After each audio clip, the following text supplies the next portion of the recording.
Hey everybody, I'm Kirk Scarbrough and welcome to The Blank Show. Let's get started by going around the organization for our TFA Buzz. Hi, I'm Kelly Pullmas from Charlotte, North Carolina to tell you about Wake Up Students for Educational Equity program. We are in our third year of programming, and on March 22nd we held our third annual Wake Up Student Empowerment Summit. Coming out of this 400 people deep summit, the governor's office has committed to creating a statewide student education advisory committee. Current school board member is advocating to have student representation in an at-large capacity on the local school board. And students, alongside community members, will be creating initiatives to tackle the three most salient Charlotte issues related to education. Through Wake Up, Teach for America Charlotte is building this movement, and we are building it alongside our students.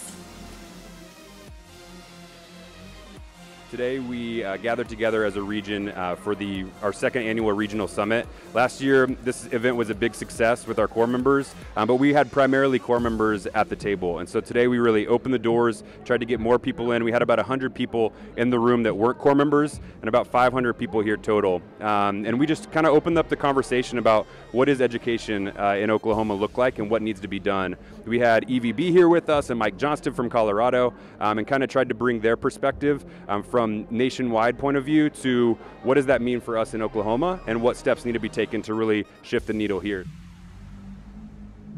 On March 22nd, our region celebrated its 20th anniversary by hosting a huge statewide summit. This was a crucial opportunity to tell the story of our local movement. We nearly invited 700 alumni, core members, donors, community partners, and parents for the day-long event. Yep. It was a day filled with celebration, complete with marching bands, cheerleaders, and youth choirs. But it was also a day of a lot of hard-hitting conversations. We took on everything from Common Core implementation to culturally responsive teaching, and even the evolution of diversity at Teach for America. To close the day, everyone committed to one action, and they self-addressed their message and will be sending them shortly. So far, the feedback has been overwhelmingly positive, and we can't wait to see all the things that are to come from it. And some of the best feedback that we received was from parents and partners who said that this day actually changed their perception of Teach for America. The conversation continues every day, and we hope you'll join in. Follow us at TFA_New Jersey. I wanted to quickly share out about an event that we planned in partnership with Jumpstart and First Step NYC on April 8th as part of the Week of the Young Child. The event was called Building Blocks for Success, Early Childhood Education in New York, and we had an expert panel of the movers and shakers within the early childhood movement here in the Big Apple. Nearly 50 underclassmen, staff, alumni, and community members engaged in the conversation. And it was a great opportunity for both recruitment and the New York region to collaborate with local partners as part of the RDI initiative. It's never too early to start cultivating that 2015 core, especially for our youngest learners. On April 5th, we hosted our third annual Taking It Back to Our Roots Student Leadership Conference here in Baltimore. We had over 1,100 parents, teachers, students, and community members in attendance as we empowered our students to become the catalyst for change for our community. Thanks to everyone who submitted videos to the TFA Buzz. Now, Juno just now told us about the Roots event in Baltimore, and Sean DeLuna, an MTLD there, created a highlight video. Let's show a clip of that now. And are you a leader? Yes. How are you a leader? Tell me how you're a leader. By helping people. By helping people? Who do you help? My family. How do you help your family? By doing nice things for them. Like what? Tell me an example. But by helping them, doing stuff for them, and helping them. Well, I want to tell you a secret. One day, you're going to be my boss. One day, you're going to be my boss because you're the future leader of our country. Do you know that? Will you hire me when you're my boss? Yeah. All right, I'm looking forward to it, okay? To be a Roots kid, you need to grow up and be smart. I learned that you can choose your own destiny, and it don't depend on how society is. Like, it don't matter what neighborhood you're in, you always can, like, choose your own destiny. Like, I plan to step up and talk to the people in my community to see how I can help there. So that people will be encouraged to do what they think is right and not to follow other people's steps when they know it's wrong. Everybody here is teaching you to stand up for what you believe in. To make better decisions and help us better ourselves while we're young. Also, anything is possible, no matter where you're from. What's up, y'all?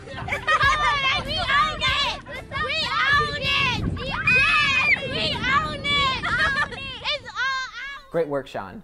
To view the entire video, head over to theblinkshow.com and navigate to this month's episode. And now, for an update on news sites, let's turn it over to Justin Fong. All right, thank you, Kirk. As many of you guys have heard, we're opening 2 new regions for Teach for America in the fall, and those are Buffalo, New York, and the Piedmont Triad in North Carolina. Joining us today is the Managing Director of our efforts in Buffalo, New York, Katie Campos. We also have Nafisha Irby, who's the newly named Executive Director for the Piedmont Triad. And we also have Eva Colin on our hangout today from Richmond, Virginia, to give an update about Richmond. So let's start with you, Katie, in Buffalo. First, tell us a little bit about Buffalo. Great. So I am from Buffalo. I grew up here, and I've been involved in a lot of community engagement and ed reform work here for about 5 years. But so Buffalo is a medium-sized city. It's urban. It's pretty poor. It's the 3rd poorest city in the country. And we are experiencing a bit of a renaissance in Buffalo. So there's a lot of focus on revitalizing our economy. There's a lot of interest from the federal and state government.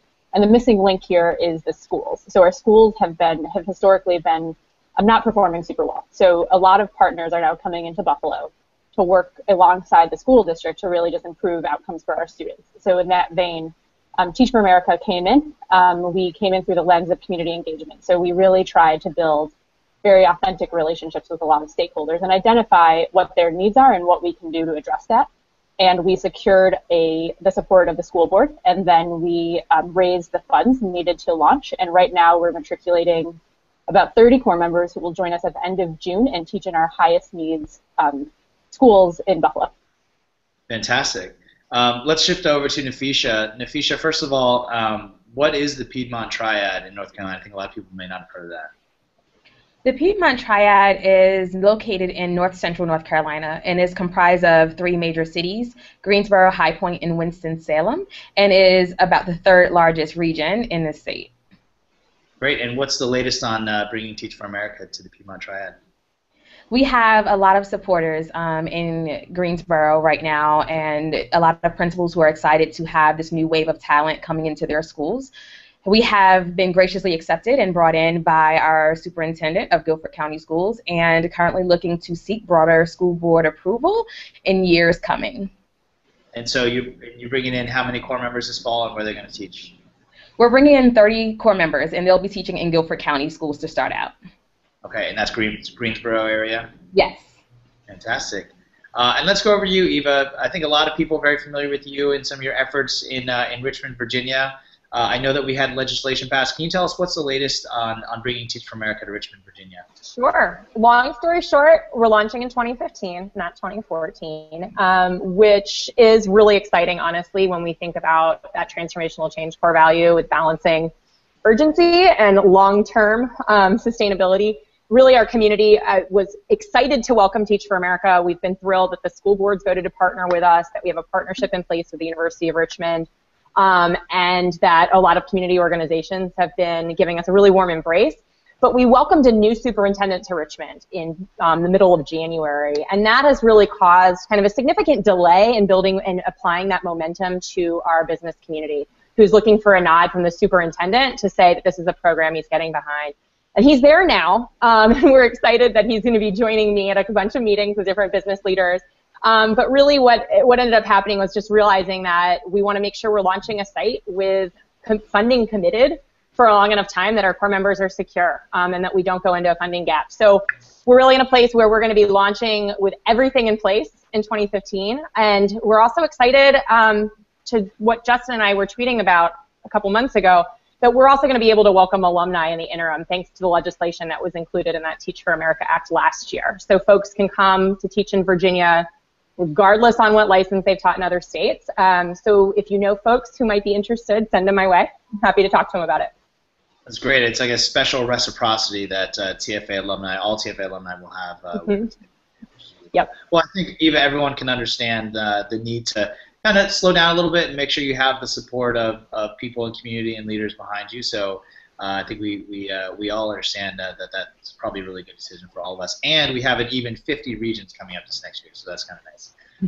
Well, all 3 of you guys, Katie Campos in Buffalo, Nafisha Irby in the Piedmont Triad, and Eva Colin in Richmond, thank you so much for all the work that you're doing on the ground to build all the support and enthusiasm for Teach for America coming to your communities. And thanks for joining us today. Thank you. Thank you. Thank you. Thanks, Justin. This week is Teacher Appreciation Week. In order to celebrate all of those great teachers in your life, head over to bestteacherever.org and create a personalized thank you card that you can share via social media. In turn, State Farm will give you a $10 gift card to donors choose to put toward a classroom project of your choice. In honor of Teacher Appreciation Week, I think it's only fitting that we highlight a teacher. Jonathan Crossley, a 2010 Corps member, won the Arkansas Teacher of the Year Award. The Blank Show had the opportunity to visit Jonathan at his school. And now, let's take a look inside a transformational classroom. I hadn't been looking at them, but I did now. They were composed of oddly familiar pieces of ivory, finest specimens of human molars for me. Well, I inspected them. That's a very interesting idea. Yeah, he flipped his sleeves up under his coat. Yeah, Gatsby's very careful about women. He would never so much as look at a friend's wife. When the subject is... Stop. Don't miss that. Please do not miss that. Please do not miss that. He's truly a in-your-face, in-your-mind type guy.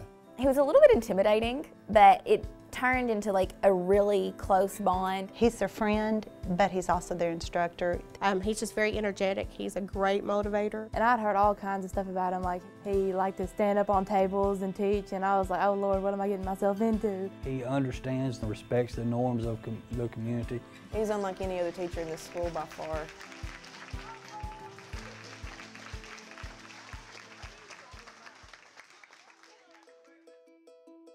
My name is Jonathan Crossley. I teach 11th grade English here at Palestine Wheatley High School. I'm from Gaffney, South Carolina. Some people know that because of House of Cards. For a lot of people, they don't go to college. So the idea that I went to college and had two parents that were supportive was kind of an anomaly. A lot of my students will be first-generation college graduates. I see my face when I look at them, and it's dire, it's urgent. You have to be prepared to walk into his classroom, otherwise you are behind the entire time. You have to have, there's a specific mentality that comes with his classes. And when he goes through the classroom, I mean, it's like a burst of wind walking through the door. He has an agenda. He has an end result in mind. He teaches from the time he gets here to the time he leaves. He doesn't stop. He teaches bell to bell. He was very prepared, and it wasn't just your average, okay, turn in your textbook to this. It was more of a, I know this book from front to back, and I love it, and I love this literature. And so let's bring in outside sources like YouTube videos of music that pertains to this subject and a slam poem. And it was very diverse, and it all came together to really hit home where you really got it. Solid. Everybody get out your cell phones. 1919 World Series scandal. Google it, find it. I want to report back to me. I'm going to give you 2 minutes. His total approach to the students is different than most teachers. Most teachers try to keep a little distance between their students. He does not do that. He is right up in their face. He is challenging them all the time they're in there. If you're a procrastinator, you Procrastination is not good in this class. We've been there. Thank you. All right, what's homework? Chapter 4, we're going to start in chapter 4, day chapter 5, have it done by Monday, and it's the... Good. He just pushes you beyond what you can be because he knows that you can be more than what you think you can be. My son had to be out of town, and he came back and he said, I have to make this up. There will be no less expectation of me being gone. I'm required to do this, and I like that. If you expect, usually, you know, you get a return on that. Conflict breeds growth. So if I'm not having conflict with every class every day, I'm not challenging them, I'm not helping them grow. Conflict and growth go hand in hand, and I try to facilitate that while also having fun and all that other stuff too. They go in there with that idea and the idea that they know they're going to be required to learn something while they're in there that period, and there's no way around it.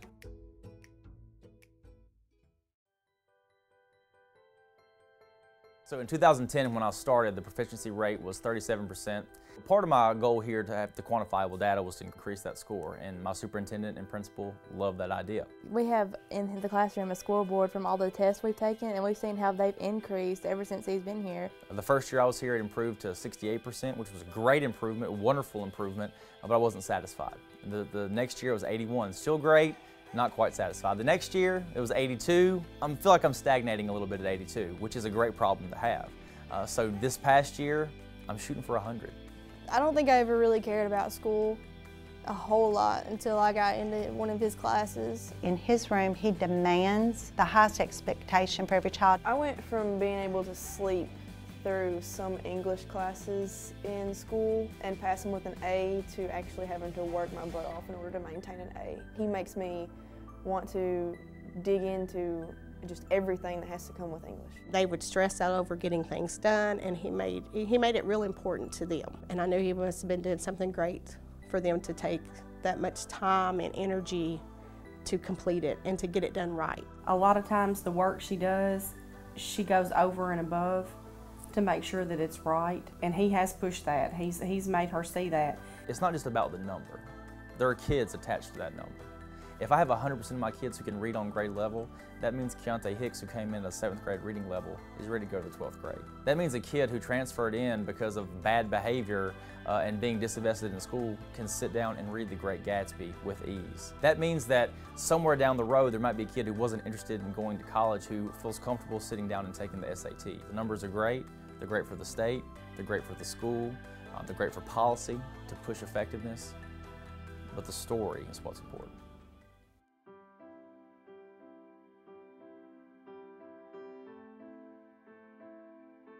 When he was nominated for Teacher of the Year, there were people that came in and observed his teaching in the classroom. And they'd come out and, wow, you know, you are so lucky to have him. My superintendent nominated me, and I filled out the application. It was a few essays, had a few letters of recommendation, and I just waited. And I found out that I was a regional finalist, got invited to Little Rock, and in a ceremony they let me know that I was a finalist. So then it was back to school, to the grind, and a few articles came out, and everybody's talking about, you know, a little bit of a buzz here in a small town. When I heard that he was getting closer to maybe winning, I got sad. We wanted him to have success and win because we felt like he deserved it. But yet we felt like at the same time we would lose the best teacher. The lady from State Department called and said, we have chosen Mr. Crossley to be the Teacher of the Year. We want to come up there and do a presentation at your school. We do not want him to know about it. Well, the announcements itself was a complete shocker because nobody knew what was going on. Yeah, they told us we were going to an anti-bullying seminar. The word was going around school that something was about to happen. And we all kind of figured that Crossley was going to get Teacher of the Year because we all loved him so much. And we all walked in, and the seniors and the juniors were all sitting in these chairs on the gym floor, and everybody else was in the bleachers. They actually put his 11th grade class, which would have been my class, they put us down there on the floor with him so we could be a part of it too. And we're looking around like, why are we special? And we see the governor there, and we saw all these high people, and we're thinking, oh Lord, what are they gonna do? And then the governor gets up and he's like, as you all know, this probably isn't an anti-bullying seminar. And what we're really here for is to name Arkansas's Teacher of the Year. Everybody was freaking out because we weren't expecting it at all.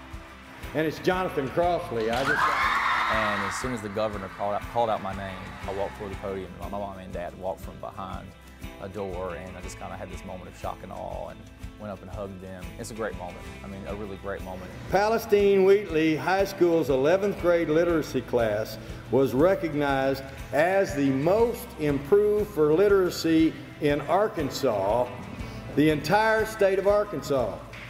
The children were thrilled, excited. It was very much as if they won it with him because they felt like they were part of him. This is a reflection of my students. This is a student's award. It's not just for a teacher. There's pedagogy attached to it, of course, but the students got you here. Hopefully he'll spread what he does, teach. He will serve as an advisory role on the state board. He'll be able to show other people what he does that is successful, that works. So I feel like that's a reward that he justly deserves. So, but I will miss him, and he will be missed by everyone more than he knows.